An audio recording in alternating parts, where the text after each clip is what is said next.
कामगार आयुक्त कार्यालयासमोर सोमवारी प्रहार संघटनेच्या वतीने सुरक्षा रक्षकांनी अर्धनग्न आंदोलन करत शासनाचे लक्ष वेधले।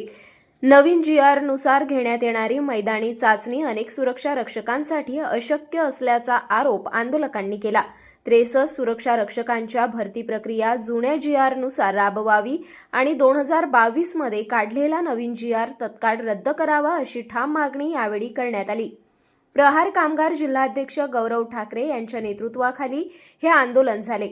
मागण्या मान्य न झाल्यास आंदोलन अधिक तीव्र करण्याचा इशाराही आंदोलकांनी दिला। नमस्कार, मी गौरव ठाकरे, कामगार जिल्हाध्यक्ष प्रहार जनशक्ती पक्ष अमरावती।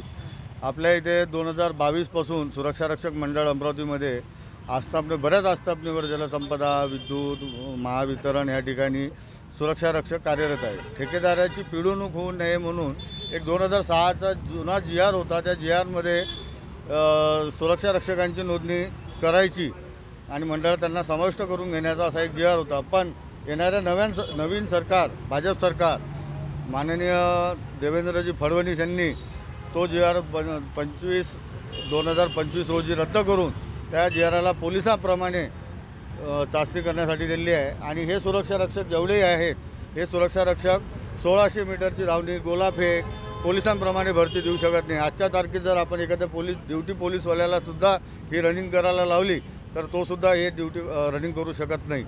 त्यानंतर इथे हे मागणी आहे आमची की आता जो नवीन GR काढलेला आहे तो GR तात्काळ रद्द करण्यात यावा आणि जुन्या GR नुसार यांची सगळ्यांची नोंदणी। आजच्या आंदोलनाचं स्वरूप असं होतं की आजचं अर्धदफन आंदोलन आणि अर्धनग्न आंदोलन हे आंदोलन जोपर्यंत मुंबई प्रधान सचिव, अवर सचिव किंवा कामगार आयुक्त मुंबई यांच्याकडून आदेश मिळत नाही तोपर्यंत हे आंदोलन अशाच पद्धतीने चालू राहील किंवा याच्यापेक्षाही तीव्र करण्यात येईल।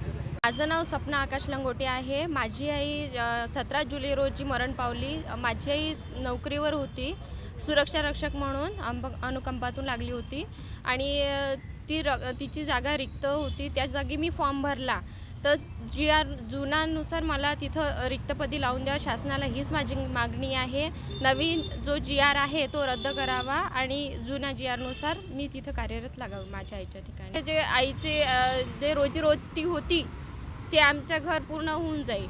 तिचं आमच्या घरी कसं आई नोकरीवर असल्याकारणानं ती कमावणारी होती तर आमचं घर चालत होतं। आता ती मरण पावली तर आमच्या घरी कोणी आहे नाही सध्या कमावणारं। आता ही जी मुलगी आहे ती हिचा नवरा मरण पावला, ती हिच्या जागी समजा ही जर लागली तर हिच्या मुलाचं पालन पोषण ही करू शकते।